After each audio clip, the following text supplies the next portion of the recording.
Thanks so much, everyone, for joining us today. A hi to the fast trackers folks that are hopefully here from the course. I hope you had a really successful day today learning about C++, and also everyone else from the Indie Games community. Big welcome. We have two awesome guests today who will speak to us about some tips and tricks and things to look out for when applying for jobs. We're going to specifically talk about game programming, but also in general, if you wanted to speak to recruiters and get a bit of insights how to make your CV and your portfolio really pop, please stick around and feel free to use the live panel chat. So that's enough about the general stuff. I'd like to, like you to meet our both our panelists. Do you just want to both introduce yourselves and tell us a bit about who you are, who you work for, and what it is you do?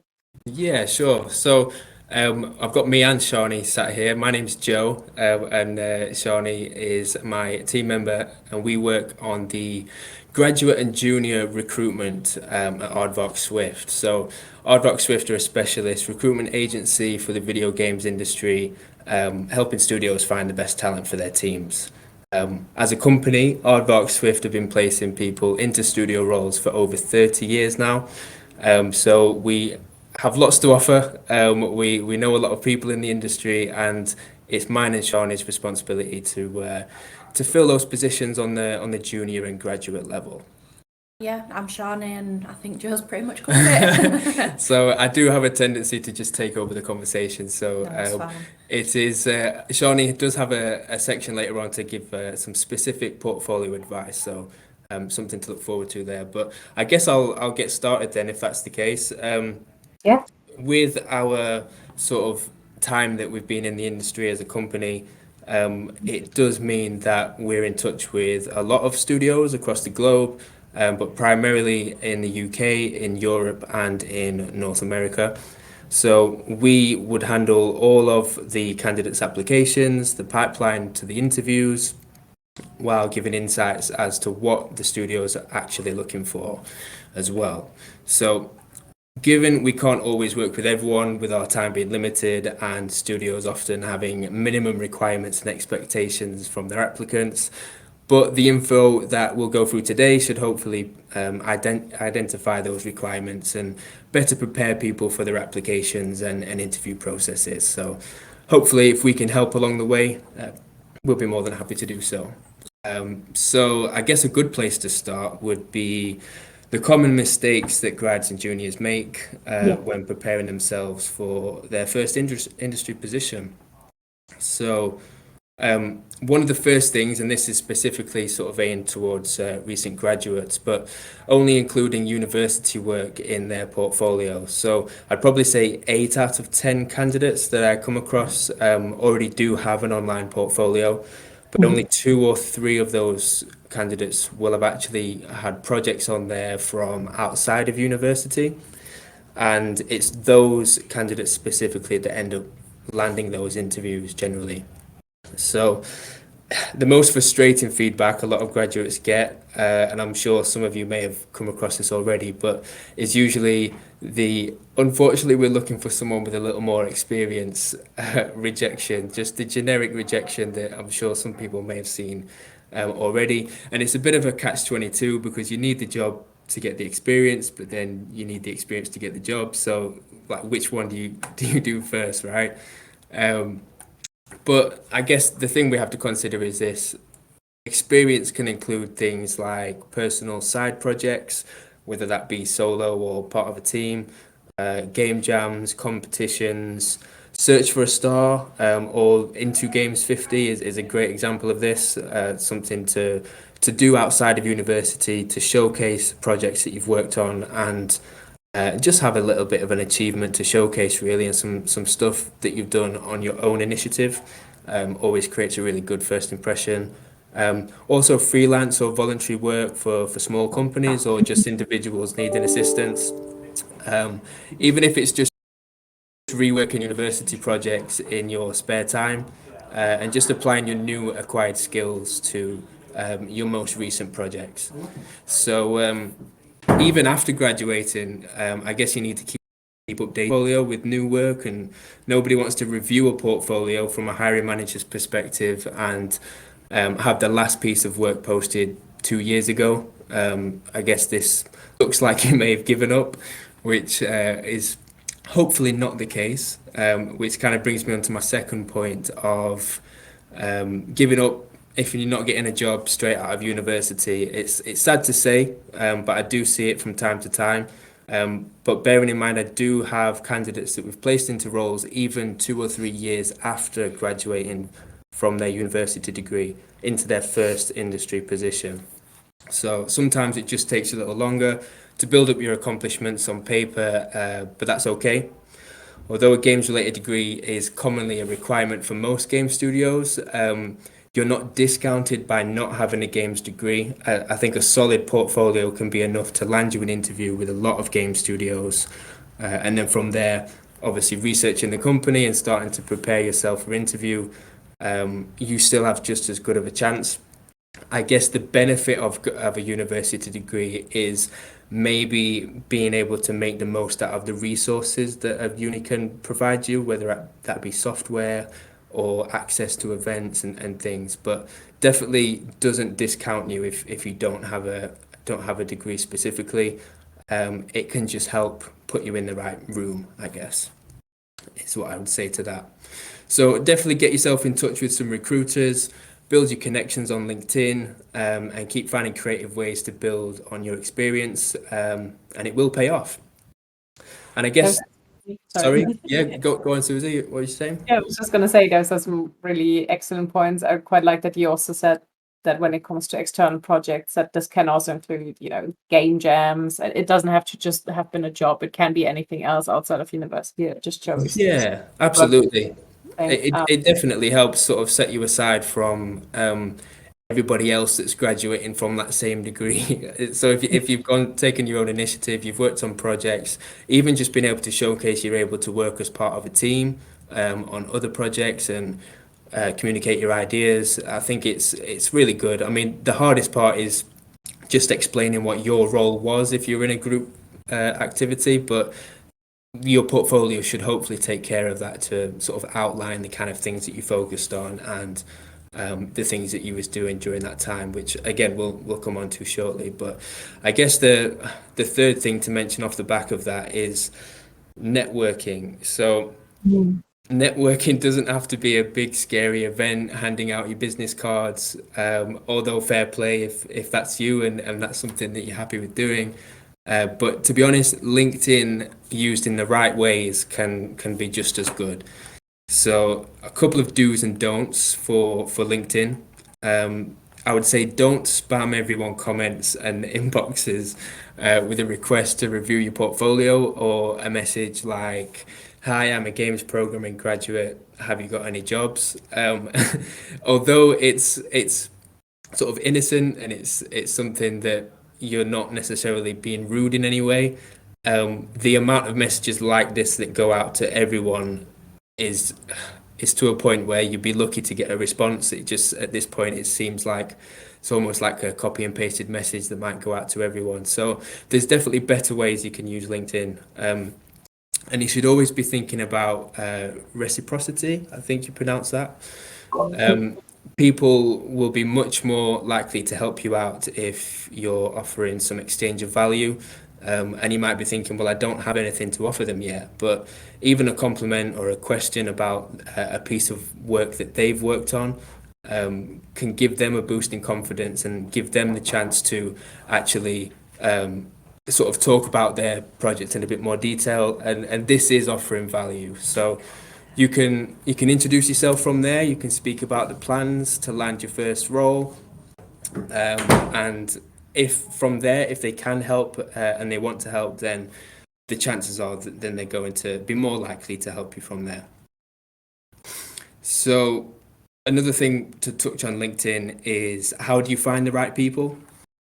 Other than connecting with recruiters in the games industry, you can search at LinkedIn to find people who are in the same job as you want to be in. So for example, if you're looking for a C++ role in a game studio, you might want to search LinkedIn for just the general search bar at the top. You can search for junior gameplay programmer or a likewise title. From there, you're going to find people who recently joined a studio in that position. And in their contact section, most of them will have a link to their portfolio. So you can have a look and get some ideas, see what worked for them. Might give you some inspiration of how to lay out your portfolio and how you can best sort of showcase your work as well. But I'd also say don't just stalk their profile. Connect with them, drop them a message, start up a conversation. I think building your network, posting your work, posting it often, sparking up conversations, commenting on people's posts, and just scheduling some time to be active on LinkedIn is generally the right way to go around networking. So that's really interesting, especially since you mentioned LinkedIn a lot here. Would you say that as a platform it carries a lot of value? Because I know a lot of people have very mixed feeling about it, but as a recruiter, you probably, on there a lot. Yeah. You say it's still a good place, even if you still have a very small network. Is this a good place to start growing your network and connecting with people? Absolutely, yeah. And I know that LinkedIn, for a recruiter specifically like myself, is sort of the bread and butter when it comes to sort of the social element side of things. But in general, 99% of the games industry are on LinkedIn. You can research studios, you can see who works at the studios, you can start conversations, you can just be a part of the community in general just by looking at what's on there, speaking to the people that are on there, and especially when we're looking at sort of showcasing yourself and showcasing your work, it's probably seen in a much more professional manner to be able to manage your LinkedIn social media account rather than maybe using an Instagram account, which depends, I guess, what you're looking for. I mean, if you're networking with people in the community and you're networking with other games, sort of programmers or artists and similar people, yes, you can absolutely use Instagram or you can use other social media platforms, whatever works for you. But in terms of sort of building your official network and being able to put yourself in the right place, I think LinkedIn still sort of stands strong as the main area of focus, I would say, for networking. That's really awesome. I'm going to also ask, since we're talking about LinkedIn, and I'm quite curious about this. There's also in LinkedIn the ability to, say that another person has like a special skill. I think you can. It's not called condoning. What is it called? Endorsements. Endorsing. Thank you so much. So you can endorse people. Maybe I'm asking Shani this. I hope I said you mentioned the name right. Would you say that endorsements help and recommendations, or is that something that people really don't read because it could not be? It could be fake or it could be constructed. I don't. No, I think they do help, but I think what helps more is there's tests that you can take, like a LinkedIn C++ test or a LinkedIn Unity test or that sort of thing, and then it puts on your profile that you can do that skill. I don't know if it does with the endorsements, but it definitely does with the tests that you can take. And then it sort of flags up that you're capable of doing that particular skill. And then it's a lot easier for hiring managers to sort of pick you out from people who might not have included that. Yeah, that's a really good point. I think, as you were saying with the endorsements, it's good depending on, I guess, who's made the endorsement, and if it's somebody that sort of is in an industry position that's endorsed you for a role, then great. But it's like one of those things that you could, giving somebody a reference to a job sometimes is not always seen as a definite sort of stamp of approval, because if you ask somebody to give you an approval, or if you ask somebody to give you an endorsement and somebody goes ahead and does so, it's great, but it doesn't necessarily prove anything.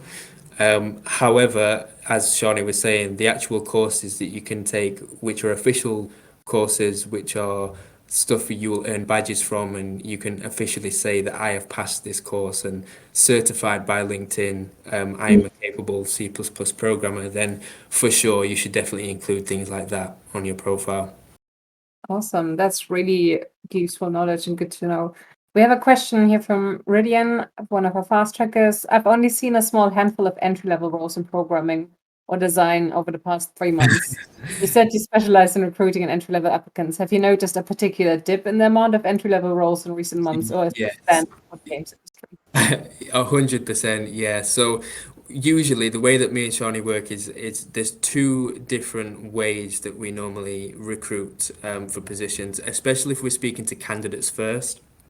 I mean, Mhm. sometimes if we're speaking to studios, they might reach out to us and say that we're looking for a certain skill set, and then they might decide that it's easier for them to approach a recruiter to find somebody who's in a position or has the skill set for that, rather than them advertising for themselves and then end up having hundreds or thousands of applications to sift through.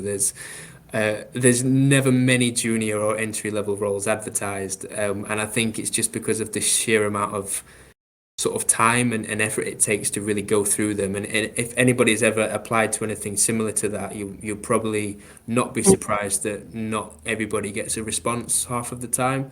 Um, Yeah.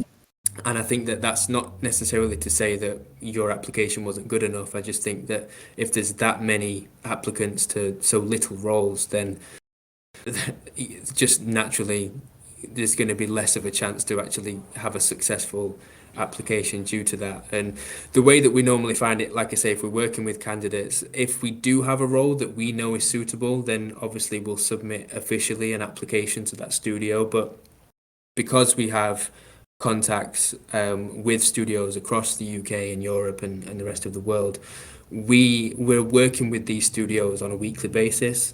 So if we come across somebody who does have some experience in Unreal Engine and has been sort of making the most of their C++ skills and have maybe put together a little project on their portfolio and they want to start looking for C++ positions, then we as an agency can quite easily shortlist a number of studios that we know are using C++ and Unreal Engine, and make a bit of an introduction from there really. And it's not necessarily just getting added to the bottom of a pile of CVs. It's actually being recommended by somebody who they already have a relationship with. So sometimes they still don't have a role available and they still can't help. But if we do that with enough studios that meet your sort of expectations on requirements and location and preferences, etc., then we start seeing some gaps in the market. And it's almost like we're able to create jobs where there were not jobs advertised sometimes. But it's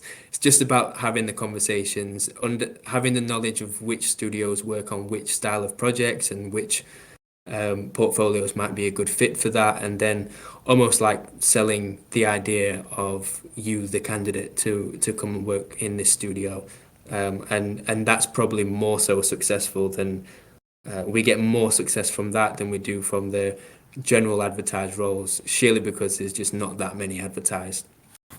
Oh, so that's interesting. So sometimes by working with a recruiter, you might be able to hear of roles that aren't shown on the front page.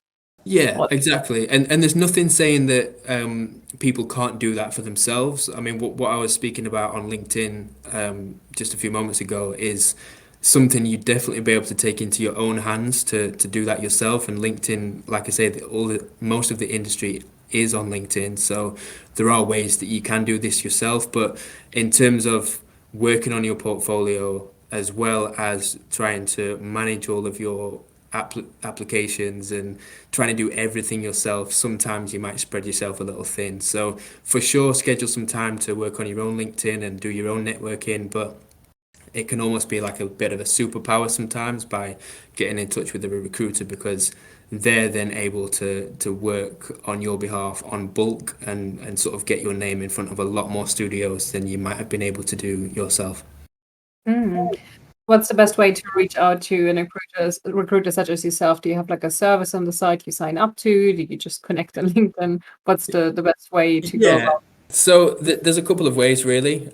You can get myself and Shani on LinkedIn, and I'd be happy to drop some links after this call, or if there's anything we can send out to people to connect in with us on LinkedIn. I'm more than happy to connect in with everyone. So feel free to drop me a request on there. But then also we do have our website where we do post roles that might be suitable for something that you're looking for. So aswift.com is the website which I believe actually is in the process of being relaunched after a recent redesign, but it is still live. You can still get in touch with us on there as well. But then also we have an email address which is graduates@aswift.com.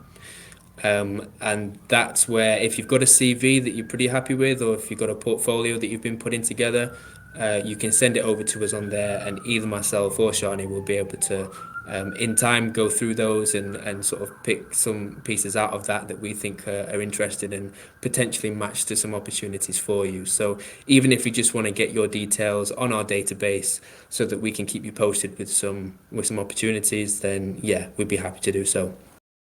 Fantastic. That's really great to know. Thank you. And yeah, if you want to drop links later, that'd be fine. I also already posted the website further up there. A question for both of you. What would you recommend for those applying from different work sectors into the industry? So someone who is like more career changer than a graduate. Also, how valued are transferable skills when applying for roles in the game sector? I'm going to say those exact words actually. Transferable skills is key. So a good example that I have for this actually, just to sort of contextualize it a bit more, I worked with a candidate and she studied music at university, not music with games, just pure music. But she'd had a little bit of a difficult time in education. So sort of studying gaming and music wasn't really an option at that point. She just had to go for, I think something maybe closer to home as well. When she graduated, she tried for a very long time to get into audio design, which, of course, is really difficult. But even more specifically, she wanted to get into composition, which very few people do. But I just sort of explained to her that if she could get into design, then composition might be a little bit easier further down the line. She just needed to get her foot in the door. So obviously, as I'll come on to with all the portfolio advice a little bit later on, we looked at her portfolio because I could see a lot of potential there, tailored it to what the role was looking for, and the transferable skills that she got, despite not ever working in gaming and not doing a games course, she managed to get the job. Yeah, so the transferable skills thing is absolutely key, and not just in terms of your hard skills, which are obviously really important, but soft skills as well. If you're good at working in a team and you've done a previous role where you've worked well in a team or you've worked well communicating with other people, then that's something to talk about because that's a key part of working in the gaming industry.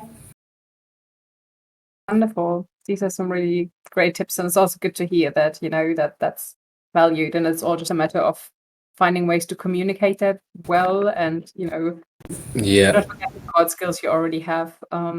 Another question I had about career changes, just because we're on this topic at the moment. Sometimes, as someone who works in the industry, I know that sometimes studios are a little bit hesitant in some sectors to hire someone who has no industry experience. Is there good ways to show that you understand like how the games industry works? Because I think often there's a bit of a hesitancy to say, yeah, just work in games, because people want to make sure you understand the processes and it's not something you've worked in before. What's a good way to show that you can work in the games industry if you haven't been in the games industry itself? I think a really good way to do that is to collaborate with some other people to work on a project similar to a game jam, or even if it's just like a personal group project that you and a few friends are working on, to show that you're able to work right from the concept of a game to the sort of putting the game together, and all the way through to being able to then showcase part of the game and talk about your roles and how the whole development cycle of what you was working on and your experiences through that.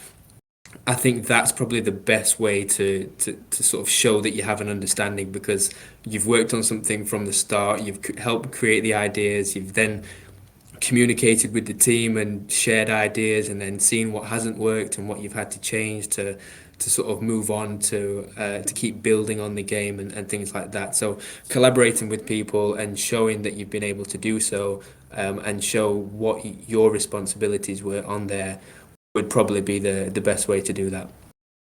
Wonderful. And we have a whole bunch of questions in there. Thanks for keeping the chat very active, everyone. So Sour Ink Soda was wondering if that's a good type of thing to post on LinkedIn. They are a concept artist and posted links to their art station, just images of finished pieces and sketches. It seems very random. Do you have any tips to get your connections and others to see your work more on there? So how do you increase visibility of your posts, basically? Sorry, 1 second. My portable speaker has just disconnected. Can you still hear me okay? Yeah, you okay? Yeah, I had a little USB sound. I was wondering if that was me.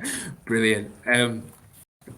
Yeah, sorry, I did. It just cut out slightly as that disconnected. Can you just repeat the last part of the question again? Sorry. Yeah. Do you have any tips to get your connections and others to see your work more on there? So how do you increase visibility of LinkedIn posts? Because their interaction seems very random. Like whether Yeah, and I guess that's the thing with social media in general is there's always so many changes to the algorithm. It's difficult to pinpoint exactly what works and exactly what doesn't. But I can give you a little insight to what we find works for us at Aardvark Swift. So um, we generally have posts that go out so many times a week, obviously scheduled in advance to make sure that we're hitting the numbers that we want to hit every week in terms of how many posts that we're posting, which I guess could be difficult if you're just working, if you're only posting your personal projects because you can only work on so many personal projects at a time. But even if it was just a little update that you've done to your project or you want to open up a question to your network and say, oh, this is what I've done recently. What's your thoughts on this? Or anybody have any ideas on how I can best tackle this issue that I'm facing and things like that. But when and a lot of you will be aware of this already, but when people comment on your post, that then is shared with their network.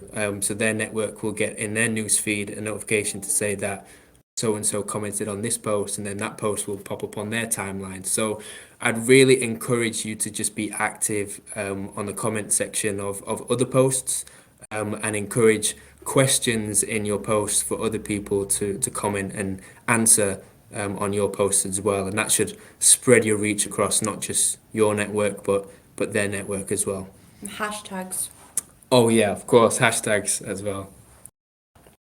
Okay, so do some research as well if there's any hashtags that's the kind of industry or the area that you work in uses a lot. So for example, if there's something like, I don't know, a special event on in October where you have prompts for drawing, use that. If you work in programming, make sure you use the hashtags and prompts that others use and engage with others, not just, don't just post about yourself, maybe also engage, bring in questions, make sure that people actively engage with your post. Yeah, Awesome. 100%. I think there's a lot of common hashtags that people use, and game dev is one of them, or Like game jobs. yeah, game jobs or Unreal programmer. There's so many that are used so commonly. I think as long as you're sort of in context with your post and you're not just putting random hashtags on there, then I think that works really well. And put two or three, but don't put too many. I think that's part of what can Mhm. sometimes be flagged as a bit of a spam post if you're going overboard on the hashtags. But yeah, two or three hashtags that are relevant to what you're working on, that you know people are posting on those same hashtags already. I'd say that's the way to go. Awesome.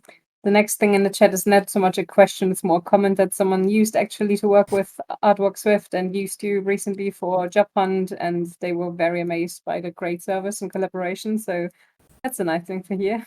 Oh, brilliant. Who is that, by the way? Kieran Lovett from Ubisoft. Ah, yes. I recognize the name Kieran. I'm sure he will have come across mine and Shani's desk, maybe more than once. So that's really cool. I know there was one last piece of content that I mean we've probably gone through most of it on my side, but I just wanted to say on the interview side of side of the coin, once you've done all the sort of networking and working on your portfolio and reaching out to recruiters and showcasing your work and everything like that, if you manage to then land an interview, then the next common question is, well, what do you do now? So a lot of people will go into an interview completely blind, and then maybe struggle with some of the questions that are then sent their way, and especially if you're maybe a little nervous in the interview to begin with, it can really throw you off and maybe not be the best representation of yourself while on the interview itself. So I would always say, and to everyone, this is probably not just for the games industry, but especially for the games industry, research the company that you'll be interviewing with at least a few days in advance. Look at the projects that they work on. If they've got a website, you can have a look at that. The people who work there, you can find them on LinkedIn. You can maybe get a bit of a feel, especially if you know who it is that's interviewing you. Maybe you could look into a bit of background of what they've done and what their career looked like. It just shows that you really have an interest for the company and the interest for the people that you're speaking to, and it just shows you have the initiative, I guess, to be curious, and it's a real good personality trait to have, to be able to go the extra mile, and people will recognize that. So once you've done the research, you want to prepare some questions, you want to have a handful of questions ready. So sometimes you'll get to an end of an interview and they'll say, okay, have you got any questions for us? And you might think, oh, well, I've not thought of any questions. So no, not really. But it could be those questions that then set you apart from the other interviewers who were just as skilled as you were. But then if you have some interesting questions to bring to the table, it can help create a lasting impression. So I'd definitely say that. You want to sound keen to be working for the company that you're interviewing with. So also refresh yourself on your own portfolio pieces as well. So especially on a technical interview, you'll most likely be asked to explain your work in process, and you'll need to be able to show you can communicate your ideas as well. So definitely brush yourself up on your own portfolio pieces, as well as research the company that you're interviewing with. And I know below that, I think that's where I had noted that Shani could go through some general portfolio advice. And I'm sure from here, there might be some more questions to follow. But I'll pass it over to Shani. Yeah, Yeah. perfect. So, the advice that I'm going to go through will probably be a bit more programming specific, but if there are any artists, designers, that sort of thing within the chat that want to ask any questions on that front, feel free to just pop them in and we'll try and cover those at the end as well. So the way that we always say to see a portfolio is something that is going to get you past a hiring manager and in front of the actual developers, because a lot of the time, me and Joe will both admit we don't know how to code. We know buzzwords to look for, we know what a good portfolio looks like, but we're not coders. And a lot of the time in studios, hiring managers aren't coders either. So if you can get a portfolio together that ticks all the boxes for them and can showcase your experience and skills, then you might just be able to bypass them and they'll put you forward for an interview with the developers. So the first key thing I would say with a portfolio is to specialise. A lot of people at programming level maybe don't need to specialise quite as much within the type of programming that they want to do, but don't have a portfolio that is just programming and then a bit of game design and then a bit of 3D modeling, because it makes you look like you can do a bit of everything but you're not really good at one specific thing. If you want a programming role, then show your best programming work. They're not going to be interested in the design work that you can do or the artwork that you can do if you're applying for a programming role. To start with as well, obviously no portfolio is going to be the same as another, because that's the whole reason for having it, to make you stand out. So look for portfolios that are similar to the kind of thing that you would want to be applying for. So a lot of the time on LinkedIn, people will put their portfolios on their profile. So you can search someone that started out as, I don't know, a junior programmer at Ubisoft, see what their portfolio looked like and sort of take inspiration from that. Obviously, don't copy it, but if you take inspiration from that, then if they've landed your dream role, you can't really go far wrong.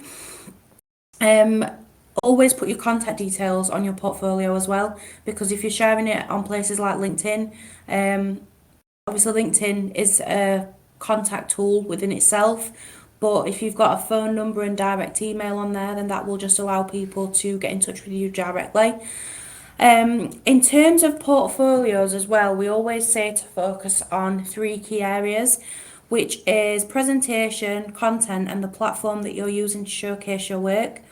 So in terms of the presentation, we always say that it needs to look professional, it needs to look clean, clear and concise, easy to read and find information, because again, going back to what I said about hiring managers before, you want your work to come across as something that is easy to understand for someone who probably won't be able to code. So make sure the keywords are in there that you know a hiring manager is going to be looking for. Things like C++ and Unreal, so they know what languages and engines you used. Maybe the kind of programming that you did, the role that you took within a certain project. Did you do some graphics programming, tools, engine, gameplay? Make it really clear on the kinds of work that you've done. And then with the content, we always say that you need to showcase your best work. Quality over quantity, but you're going to need more than just one piece of content, and take out any old, outdated work that could give more of a negative impression. You obviously want to show the work that is most recent, the work that you're most proud of. One of the common mistakes that people do make is they'll have a portfolio ready when they graduate, and then they'll use that for the next 2-3 years if they've not found a role. You need to keep updating it, because the first thing hiring managers will say is, well, what have you been doing since graduation? And if you've not been working on your portfolio and your work's outdated, then you've sort of done yourself a disservice, really. With programming portfolios for the platform, we always say that you ideally need to be creating your own website. A GitHub is good, but it doesn't quite go far enough. Ideally, you need your own website and links to the source code on there through GitHub. The GitHub link is good in terms of showing what programming language that you've used, but your portfolio allows you to expand on that a lot more. I think that again is just key for getting past hiring managers. If they just see a GitHub, especially if you're at an entry-level position and you can't showcase work on a portfolio, that'll be a little bit of a red flag to them. What else did I include? Oh yeah, so as well as the source code, if you've published a game, make sure you include the links to like Steam or the App Store, because then people can actually look at your game and see why exactly it is that you're proud of it. And then I know Joe touched on this, but going back to the content of your portfolio, work outside of uni, really important, as well as internships, game jams, any sort of freelance work that you can do as well is really, really important. The way you've got to see it is that hiring managers really just want to see what you can do and see you in your best light, and your portfolio is the opportunity to do that. Yeah, I think that's pretty much everything if people got a lot of questions.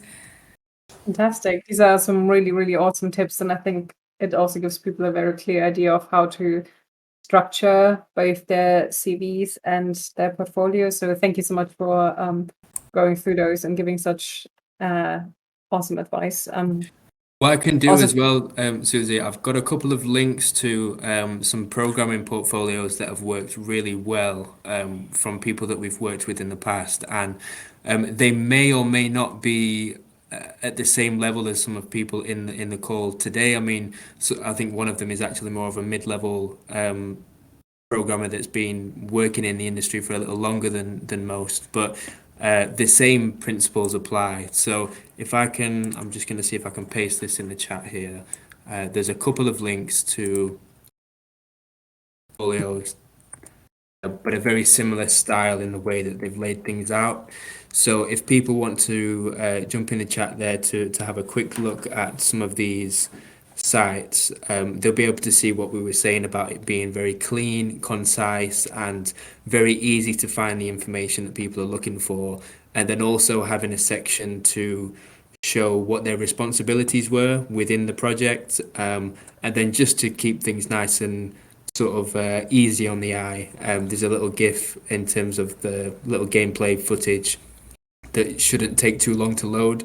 and it just helps show the visual elements to the work that you've done. Awesome. Yeah, these look very good. Thanks so much for sharing some links, because it's always easier to actually see some examples of what that can look like. And I can see definitely very clear structure. So I hope you all, if you go to the live panel chat, you can all see the links that Joe shared with us. Do you have any more advice you want to share up front, or can I go into some of the questions we've received from the audience? Yeah, just fire some questions at us, I think. Wonderful. Let me see where I left off. So we have one question here, or two quite related questions on the same theme, but how do you avoid burnout on a job search, especially when trying to go for junior roles, but always getting little to no response back? Yeah, so this is something that I'm quite happy to talk about. The reason that I wanted to specialise within junior recruitment at Aardvark is because although I was looking into recruitment roles specifically, I experienced exactly the same thing. So a lot of you guys here might have graduated in 2020, which was the worst time to graduate with the pandemic. So I was a 2020 graduate as well. I studied English literature, and yeah, I just really wanted a job in recruitment. And I'd never even really considered the games industry before, and sort of stumbled across Aardvark by accident. And I think that it's quite tough because people say that while you're not applying for roles, obviously you're not really going to be getting interviews. But then equally, if you apply for lots of roles, you can kind of lose sight of what you're doing, and people could get in touch with you for an interview and you think, I don't even remember applying to this role, 'cause I'm sure that happened with me at one point as well. And it can sort of it can make it more difficult to secure the roles because you don't feel like you've got the time and effort to put the research in. So I think one way to combat the burnout side of things is to, and I found this works best with a lot of my candidates, keep a spreadsheet of where you've applied to, when you applied, and if you've heard anything back. Because if you apply for something a year ago, sometimes your application's expired by then, and if you've got improved work, you can apply again. But I think by keeping a spreadsheet as well, it shows sort of where you're at with things, where you're at with processes. It helps you manage it more, and it sort of stops you from firing out too many applications at once. And if someone does get back to you for an interview, you sort of know where you're at a little bit more. And as well, it also helps people like us, because if we know where you've applied to already, it sort of saves us applying to the same places that you're not eligible to apply to now. But yeah, I think the best way to combat it is to just don't fire loads of applications out. Just sort of do it a little bit more slowly and really think about tailoring your applications to that one specific role. Because by applying to one role really well and taking that extra time, say that took an hour, you applied to 5 roles and it was a pretty average application in an hour, you still use that same amount of mental energy, but the difference is you've done one really good application compared to 5 really average ones, and it'll be the one that makes you stand out more. Yeah, 100%. Awesome. Thank you for sharing that with us.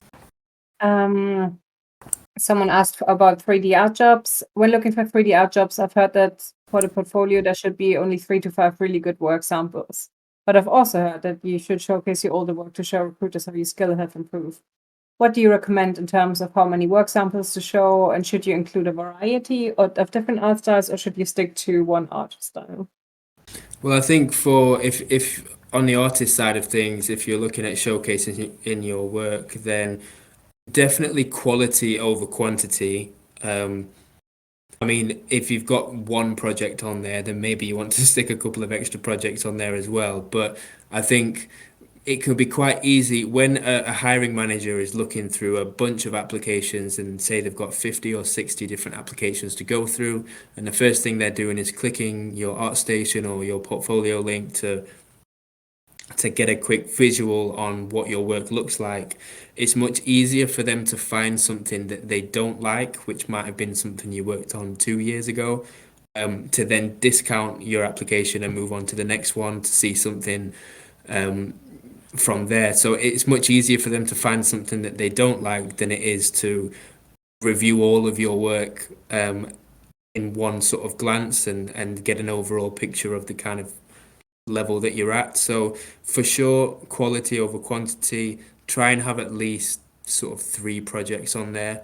But yeah, it's if it depends as well on where you're applying to. So if you know you're a stylized artist and you've Mm. got stylized pieces on your portfolio, then you want the majority of the work that's on there to be stylized to send to a stylized studio. Whereas if the studio you're working or the studio you're applying to it mainly makes realistic games and you've got 3 stylized projects on there, then you're going to want to maybe put an extra one on there, which is a bit more realistic of something that you may have done in the past. So there's caveats and depends where you're applying to, but yeah, generally try and keep it quality over quantity, as long as you've got a good few examples to show. Mm. Might also be worth then to see if you have like different albums or sections on either your portfolio or website, and that then you Yeah, can just, if that's, you are that's actually a really good point, Susie. I've seen people do that on their ArtStation, especially for those who are a 3D artist and they find that actually they can do props and environments, but actually they're quite good at characters as well. It's quite rare that you'll be applying to a role that is looking for all 3. However, if you can separate that into a folder on your ArtStation and say, these are my environments, these are my characters, and these are my props, then it's much easier. Then you can even just send the link to that folder to the studio, depending on which role you're applying to. So yeah, that works really well. Fantastic. Then we have another question from Hannah. When looking to try to get your foot into the door, how do you look for other positions that you may also be a good fit for? I guess it depends what discipline you're in, really. I think generally speaking, you might have an idea of the similar roles that work well for you and the kind of things that you're interested in. But I think this is the kind of thing that you learn by having conversations with people and through networking, because there's been many of times that myself and Shani have been speaking to 2D concept artists, and naturally, concept art is a really hard part to get into in the industry, and there's not very many roles advertised, especially on a junior end of the scale for concept art. However, UI art, user interface stuff, is actually quite sought after. So the conversations we've had where we've actually said, well, I think you'd actually be really good at this, and you can still incorporate some illustration and 2D concept stuff within that, but being able to show that you can do that in Yeah. a setting that's a bit more focused to UI, you'd be much more likely to land a job from there. These are awesome tips. Thank you. Then Ridian asked, does it cost anything to use Aardvark Swift, and or are there employment contracts with the studios through yourself as a middleman, and does that affect job security? Yeah, so we don't charge anything whatsoever to the candidates that we work with. So the way that we make our money is that if we can place you into a full-time position, the studio that we place you into will pay us for an introduction fee. And that's based on a pre-agreed sort of terms of business that we'll have had in place long before we even start talking to the candidate themselves. So yeah, we and the candidate are on the same team, and we're trying to get the job for you. So it's in our best interest to really find the role for you, which often is the best way to do things, because if you win, we win, and we're on the same team. Wonderful. Very nice and hopefully encouraging for everyone. Thanks for asking that. It's an awesome question to ask. Andrew asks, how can one best tackle the feeling of being or becoming unemployable in the long term? So if you had a longer, we already talked about ways you can obviously improve your applications by being very targeted, very specific, putting a lot of effort in, but sometimes even with the best efforts, you might still struggle. Is there any advice you have, anything you've seen from other career seekers before, how you I cope? think it's probably just important to mention, and I know I kind of touched on it briefly when I was blasting through some of the information earlier, but just to know that it's okay if you don't land a role directly out of coming out of university, or if in the first year of applying for jobs you've not landed yourself a position yet. It is okay. People do sometimes take a little longer to showcase their work and make them look like um, a candidate that will be able to offer value, and to put that on paper sometimes takes a little longer. You might have worked on some stuff at university. I've seen people in the past that have actually been really, really talented, but because they didn't back up any of their university work, or the computer that they was using broke at the time, they were not able to showcase their own work in how they should have been.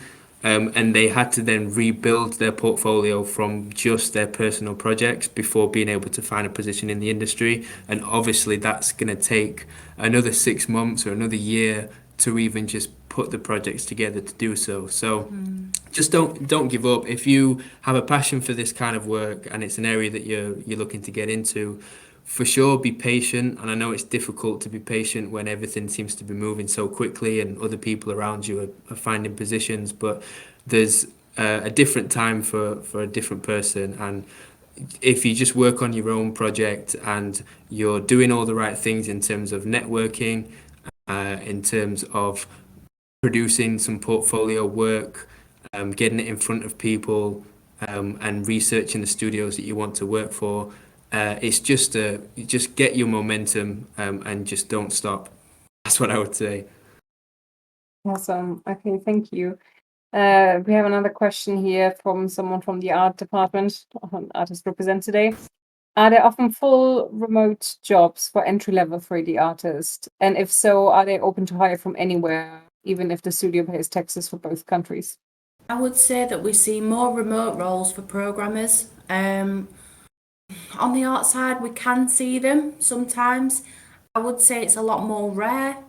I don't really know why that is, because I would say that art, programming, design, they're all very much equal skills in that if you do them well, then that is a rare talent to have.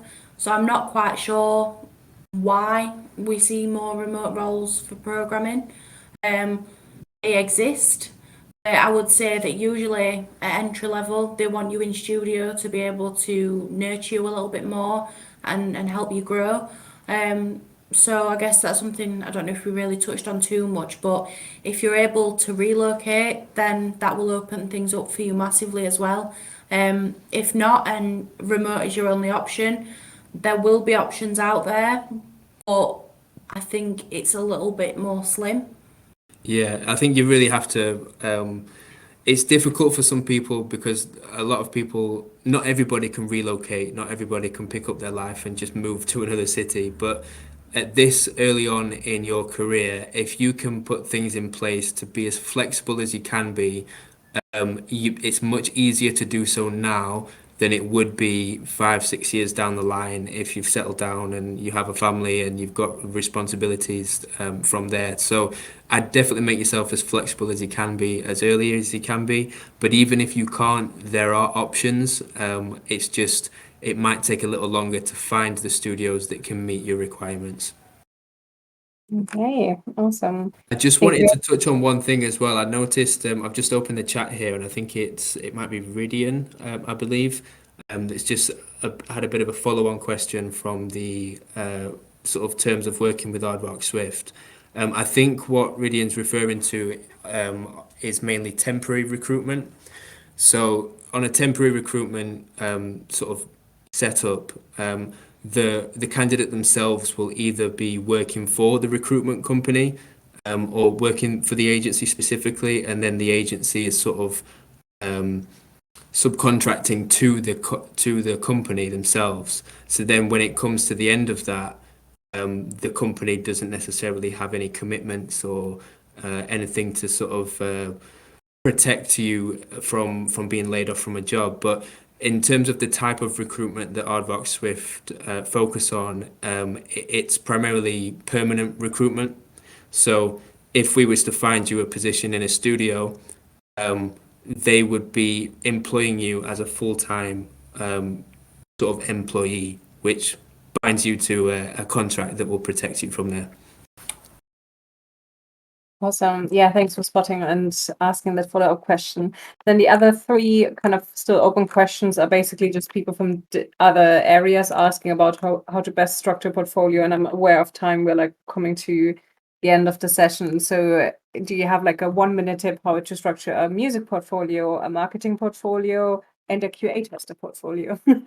So with marketing and QA, we have another team for that here at Aardvark Swift. So for marketing and QA, it's our colleagues Vicky and Chris that you would probably be able to find through either mine and Joe's LinkedIn or through the Aardvark Swift LinkedIn. From what I already know, I think marketing goes a little bit more on experience and transferable skills, right? Yeah, I think the marketing is less so important that it's related to the games industry, but they want to see that you've been able to sort of build an audience and manage. Like Twitch streaming and stuff. Yeah, I think that's the real focus on that side. But again, this is just talking from my perception as it's not necessarily an area that me and Shani focus on because our main sort of experience in recruitment comes from the programmers, the artists, and the designers.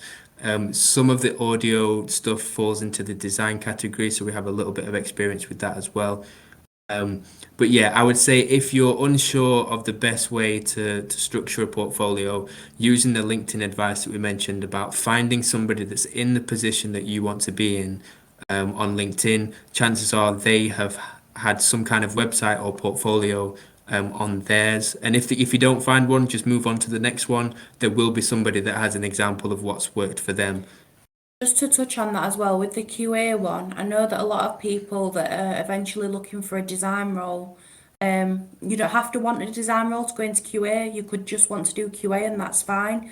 But design work tends to go sort of hand in hand with with LinkedIn, with QA, because I think it's sort of more about understanding the bugs and like the fundamentals of the game. So they tend to go pretty well.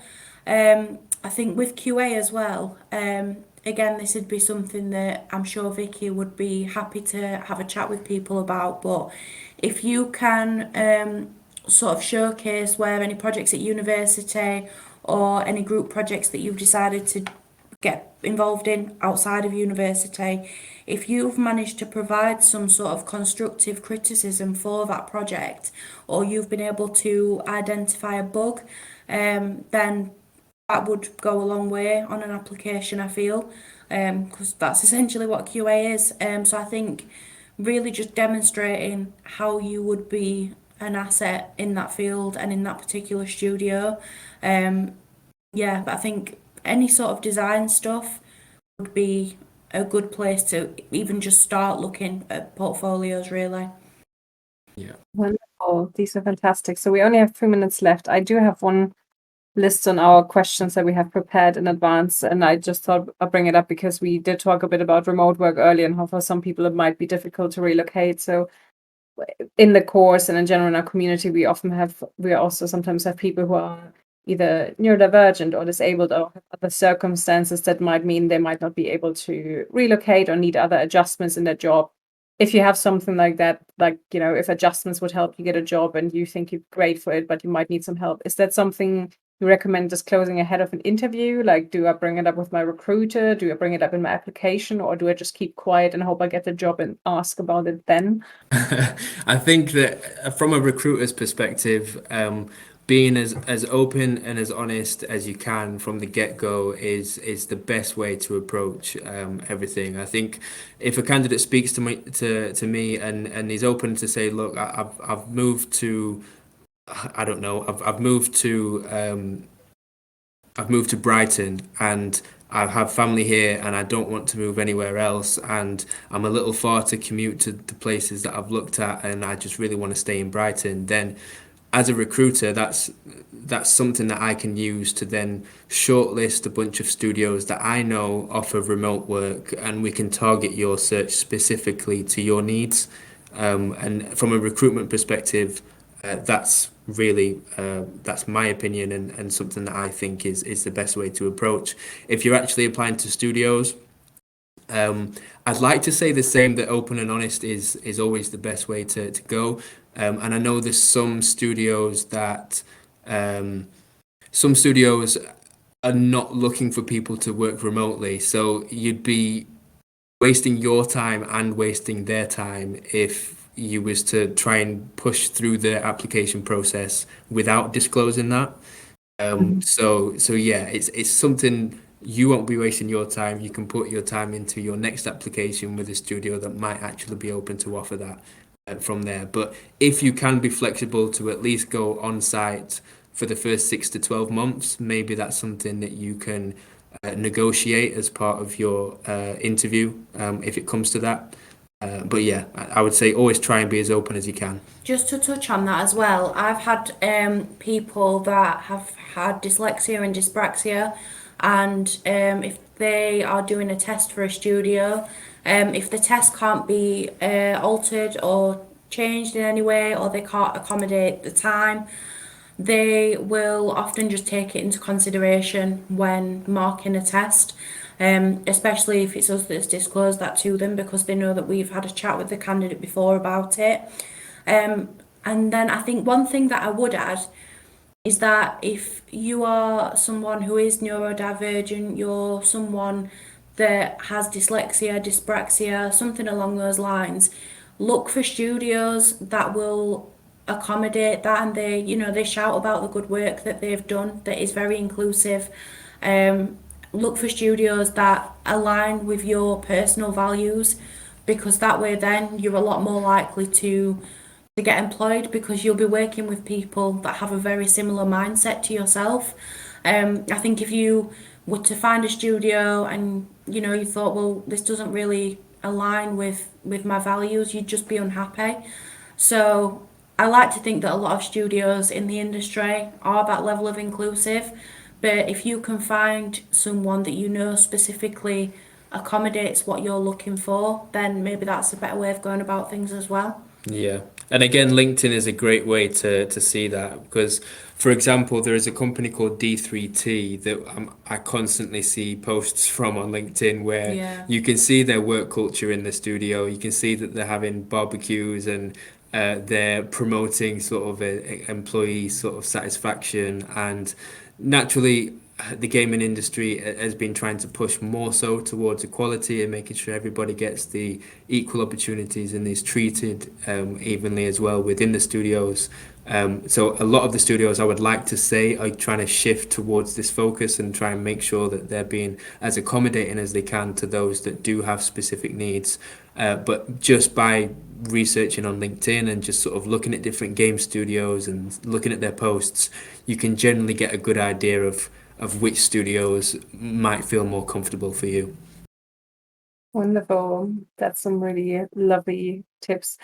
I guess we're already over time, so I don't want to keep you around. If you have any more resources you think would be useful for people to study on any of the subjects you shared, feel free to post them in the live panel chat so that people have a time to do that. But yeah, I'm not going to go into it because I know it's Well, what it might be worth doing as well, Susie, I know that like I say, time's a little short now, but if you want to drop me an email for me to respond to, or I can just drop you an email maybe later tomorrow, we should have a few more links and resources we can send out just to give you a bit of value and give some reading material for people to look at.